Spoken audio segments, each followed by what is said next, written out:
and welcome to a cover story conversation with one of my favorite guests. I have with me Pavan Varma. He is a former diplomat, former ambassador. He's also former member of the Rajya Sabha, a columnist and an author. He's written many books, but I think today the book I may be referring to, Pavan, is your book on the Hindutva, the great Hindu civilization, which I pulled out and looked at it again. Because we're also going to be talking about the controversy created by the film Oppenheimer. As you know, during this film, there is a scene where one of the actors recites a verse from the Bhagavad Gita. In fact, we're not told that it is the Bhagavad Gita. He picks up a Sanskrit text and he recites a verse that is from the Bhagavad Gita during a scene where he's making love. Now, this has, of course, outraged all the people in the right wing, the expected suspects. They have taken a hue and cry. The current Information Commissioner, Uday Maurkar, has shot off a very angry letter from his Save Culture Foundation. I think it's called Save Culture and Save India Foundation, sorry, where he has objected to the scenes. He's saying he's affected billions of Indians and Hindus by this scene. It's an attack on the Hindu civilization, etc., etc. He's written a letter to the film producer. The INB minister has also objected to it. He's raised the issue with the Center Board of Film Certification. But I have with me Pavan Varma, who's written a must-read article calling it a misplaced outrage over the Bhagavad Gita. I'm going to let Pavan tell us exactly the case that he makes. So welcome to this conversation, Pavan. Thank you, Priya. Always a pleasure to talk to you. Uh, I have spent a considerable amount of my life studying Hinduism and its greatness and grandeur and breadth of vision, which sets it apart in terms of its intellectual profundity from Semitic religions or religions which are bound by a certain given text or code of conduct. Uh, I have respect for those religions, but Hinduism has evolved differently. And I don't think Mr. Mahurkar or those who have taken umbrage at this juxtaposition between a recital of the line of the Bhagavad Gita and sensuality are against Hindus having sex. All that it proves is that they believe that the two are irrevocably compartmentalized. In other words, you, if you are spiritual or quote from a spiritual text, then you cannot be sensual simultaneously or in sequence. My point is very clear that Hinduism is remarkable for its balanced view on life, and I have written extensively on this subject. As you are aware, the four highest Purusharthas in Hinduism, goals in the Hindu worldview, are dharma, artha, kama, moksha. Now, there are few religions which are almost Confucian in their balanced view of life. Dharma, right conduct. Artha, the pursuit of material well being. Kama, the legitimacy of desire and sensuality. And sex. And moksha, which is salvation, which is defined in many ways. Now, given this, Hinduism perhaps is the only religion which gives philosophical legitimacy to the pursuit of desire and does not consider it antithetical to the ultimate goal of moksha. In other words, when Vatsyayan wrote the Kama Sutra, in the first chapter, an imaginary interlocutor asked Vatsyayan, "Why do we need this book?" And he said that in a balanced life, there is the role of Kama. It was not a dirty word to be somehow practiced in furtive corners. He said, but a balanced life, each of these goals pursued in proportion and none in exclusion, lead automatically to the final goal, which is moksha. So, therefore, Hinduism gives philosophical validity to desire. Secondly, maybe in Islam or Christianity, an act of this nature where you are spiritual while at the same time having experienced sensuality may be frowned upon. In Hinduism, a person has a choice of celibacy, which is considered an aberration for those who have decided to become sannyasis, or asceticism, but Hinduism does not encourage it, like, for instance, Jainism does. And those who wish to live a householder's life or pursue spirituality, but not by eliminating calm. In other words, it is part of life. Therefore, for instance, about Krishna, and that is relevant to the fact that a line was quoted from the Bhagavad Gita, which is a sermon that Krishna delivers. Krishna himself is called the Purna Avatar. Marada Purushottam Ram, the very epitome of rectitude, is not a Purna Avatar.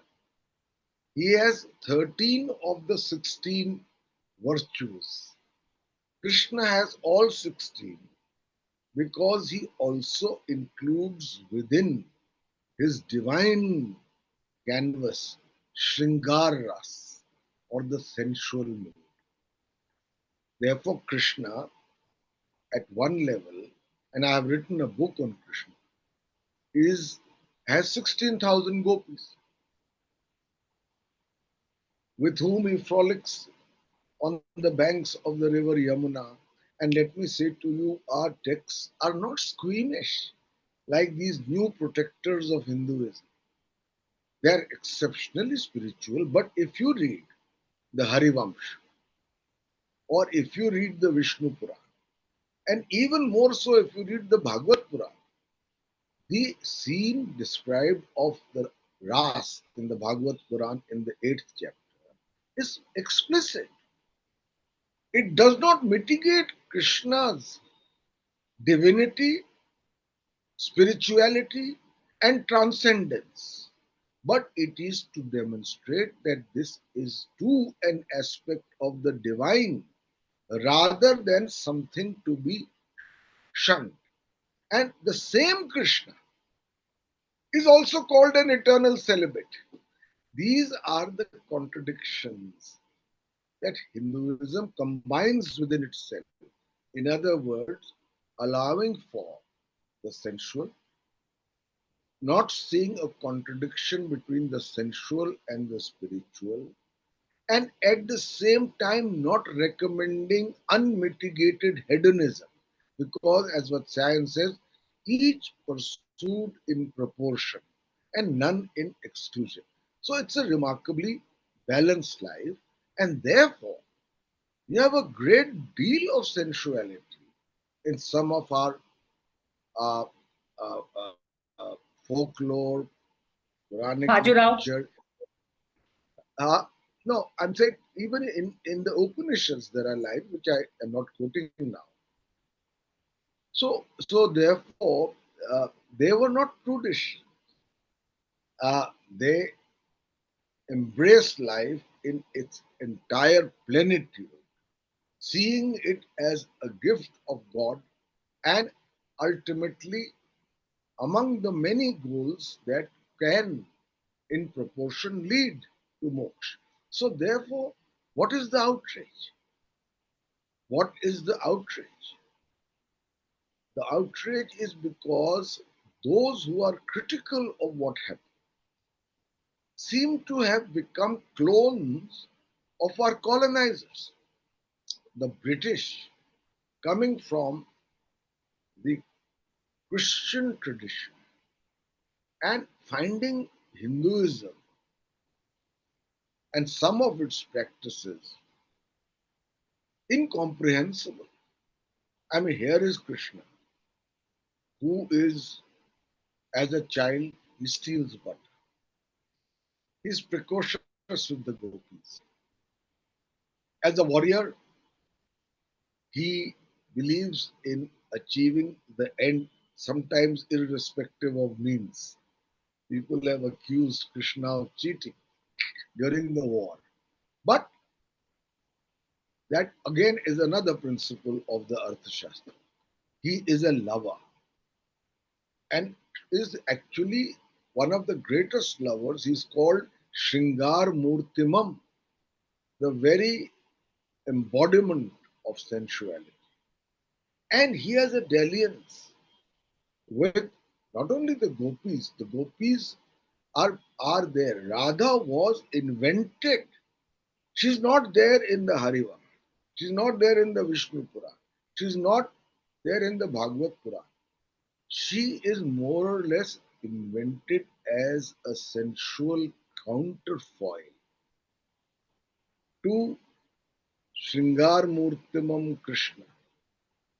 And she is Raseshwari, also the very symbol of that mood. And this happens, for instance, very explicitly, even erotically, in Jayadev's Geet Govind. Now, when Jayadev wrote Geet Govind, he is a devout follower of Krishna,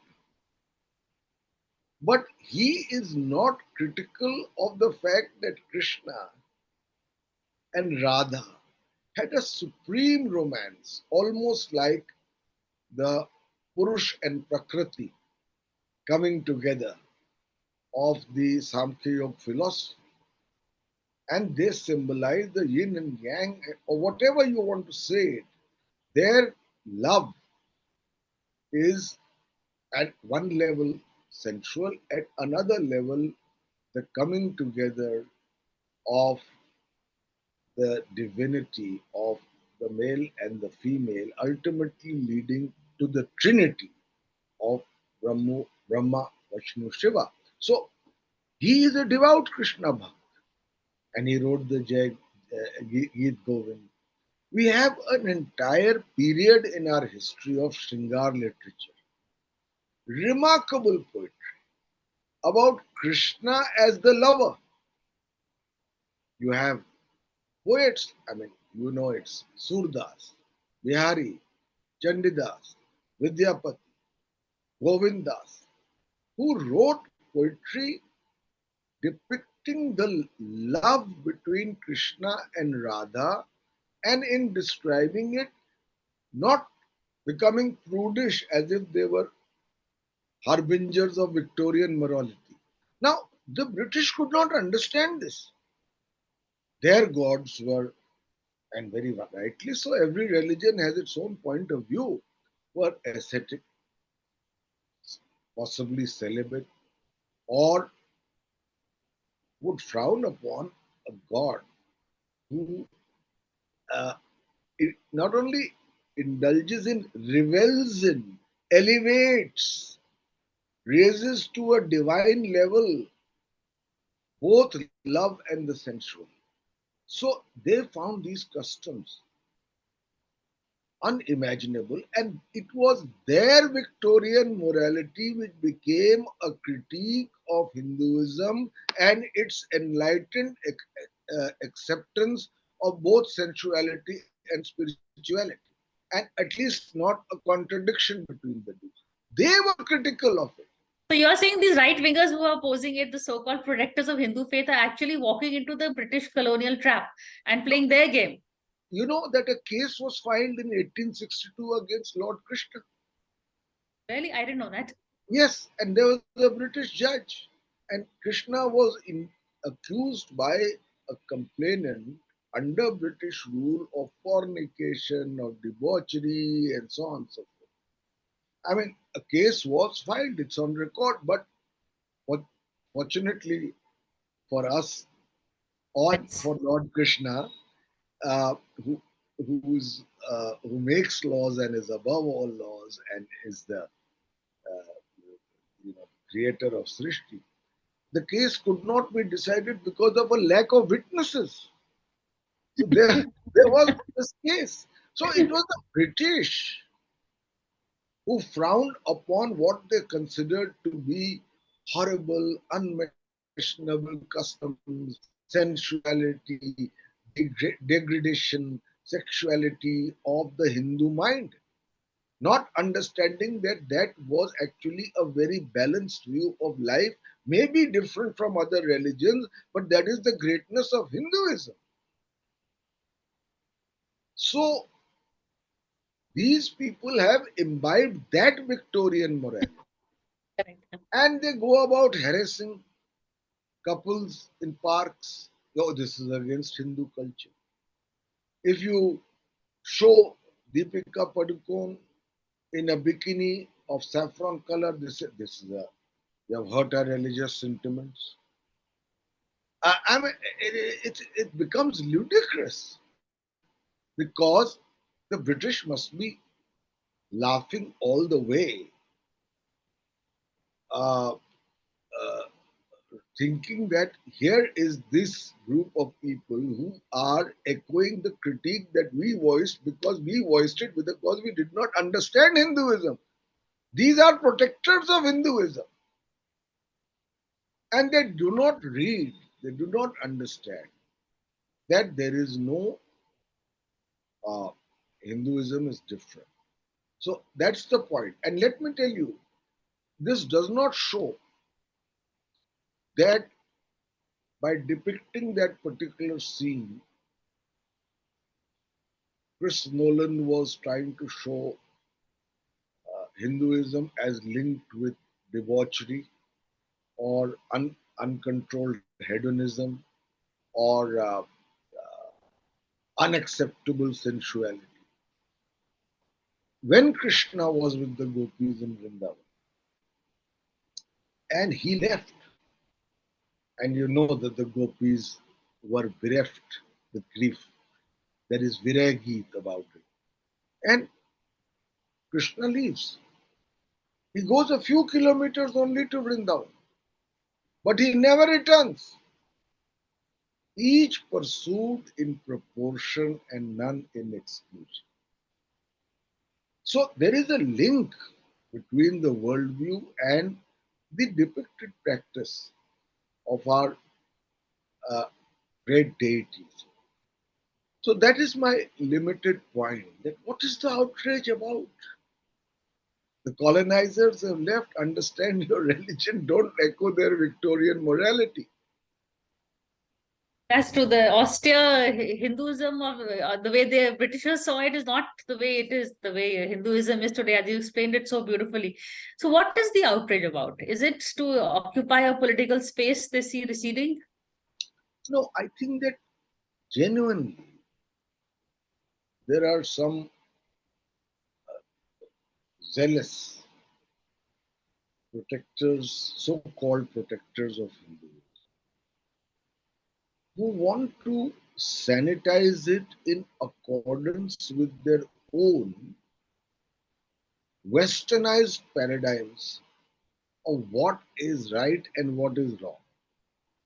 Uh, it's a very great irony that when the Indian revivalist movement took place in the 19th century, and you had once again an attempt to rediscover Indian culture, which had been denigrated, which had been, in a sense, critiqued and heavily so by the British, except in the very early period when they understood its greatness. So that revivalist movement also internalized the British critique. And so he tried to sanitize Hinduism from everything that did not conform to the Anglo-Saxon Christian model of the scientific outlook. Yes, we needed to imbibe the science. but we needed to imbibe it while still understanding and respecting what the essential and fundamental aspects of our own religion are. But the critique was so heavy and it was colonial rule, and so they sought to reform quote unquote Hinduism, which needed reform in its social practice by also sanitizing. So Krishna became his great love for Radha became the meeting of the Atma and Paramatma. Yes, that too, and this too. There is no contradiction, but they try to sanitize it. And that tradition, in some ways, has continued. Uh, Mahatma Gandhi, for instance, one of the greatest men this world has seen, but he had his own kinks on uh, the sex and sensuality. In fact, in one of his letters, he wrote that if a husband and wife embrace at any time for any other reason than the express purpose of procreation, they are committing a sin. So, that tradition was there. Uh, and these people want, actually, it's a very, very uh, chauvinist approach. They want women to be dressed like chaste naris. I know of someone whose hashtag is no bindi, no business. Uh, uh, you know, they want women to be demure, properly dressed. If they wear jeans, that's very provocative. If they go to a restaurant or a club or a bar, no, no, no, this is against Hindu culture. Have you seen some of the great achievements of Hindu women and how much freedom was guaranteed to them in the past, although later they came under a very male dominated system, and those practices need to be eradicated. I mean, Veer Savarkar, who's much in the news today, should be more in the news for the amount he wrote on the need for social reform within Hinduism. You know, so these were the thinkers. He may have talked of Hindu Rashtra in a specific historical context, which has become an outdated and impractical idea today. But he wanted reform in Hindu. These people are trying to congeal Hinduism back into the male dominated mold of they deciding what is right, what is permissible, the fiats of do's and don'ts, which, by the way, Hinduism does not have. It has a moral framework, dharma, But but I'm in, going to sorry, sorry I to just, interrupt you. No, I just there's a we need to take a break. Actually, I'm going to come back and continue this conversation and this line of thought with Pavan Varma. So don't go away. But my producer is saying we just need to take a very quick break. So soon after this.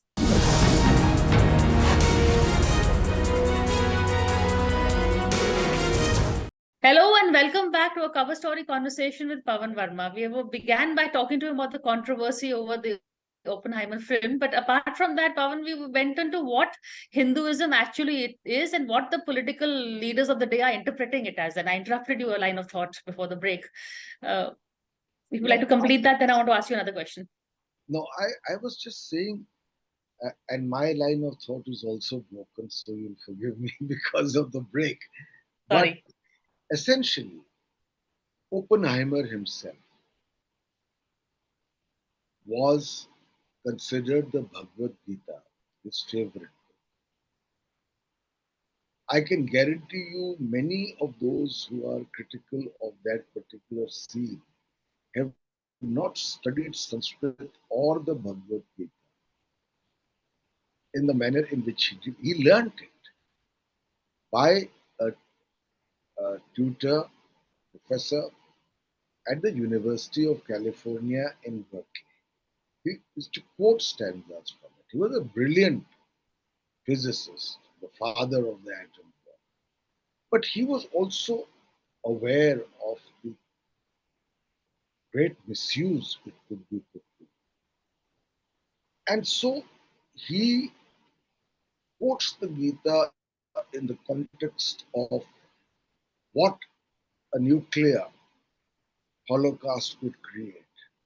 Krishna's, the Hindu notion of Srijan, birth, origin, Sthirta, and then Pralay. This is the cycle of time. And in Pralay, everything is destroyed. So he's talking of that possibility. Now, whether he does it or the thought strikes him, because he has, in a sense, unleashed a Frankenstein monster. The thought strikes him before making love, during making love, after making love. Is that important? Or the fact that in a moment of existential crisis, he still went back to the Gita because, unlike so many of us, he had actually read it, memorized it, and learned Sanskrit. So now here is somebody making that effort. And he is quoting it in no way to denigrate Hinduism or the Gita. It's his favorite book. Like so many of our great texts, the Upanishads and others were very, very profound texts that influenced many Western scientists. I have linked in my book uh, the notion of Brahm in Hinduism with the latest cutting edge discoveries of science. This attributeless consciousness, as they say, akhand, achintya, adrisht, purna, nirvishek. Nirvishesh, and sarvavyapi. This notion of consciousness today is being endorsed by science. And there is a chapter in my book, Priya, on Adi Shankaracharya, where I have a full chapter on the remarkable validation of science. And this is not the Dinanath Batra School of History.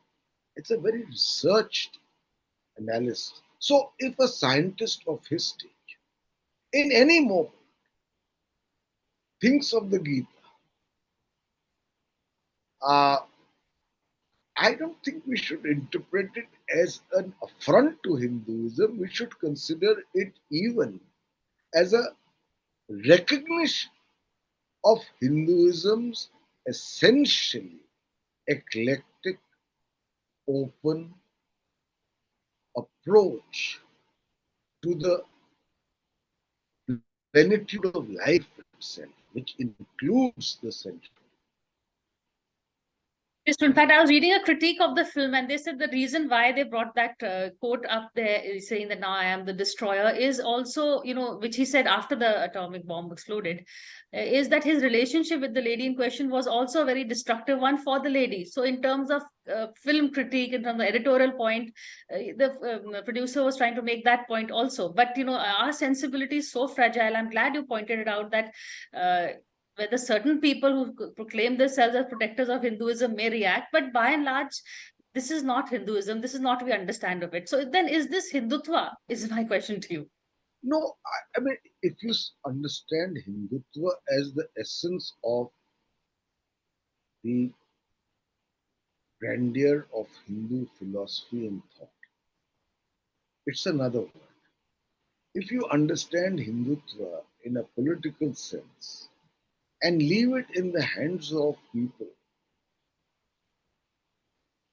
who essentially convert it into a narrow, dictatorial, uh, orthodox, conservative, male dominated set of do's and don'ts, then you are doing a great disservice to him, in my view, because Hinduism has no one text, it has no one church, it has no one God. Uh, there are 6 systems of Hindu philosophy. I mean, and you have as a seventh the Charvaks who say that the Vedas are a bunch of lies. They are also part of Hinduism. You have tantric practices which are unorthodox, not part of mainstream practice of Hinduism, which are also Hinduism.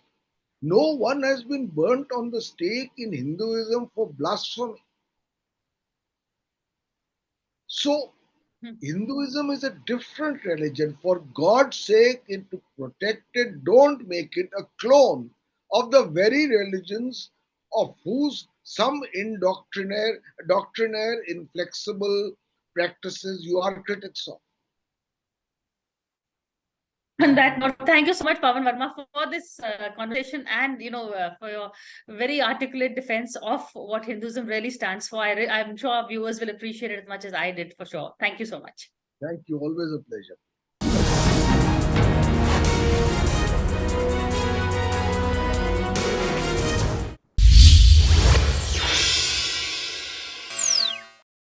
For more such videos, subscribe to the NewsX YouTube channel, hit the bell icon.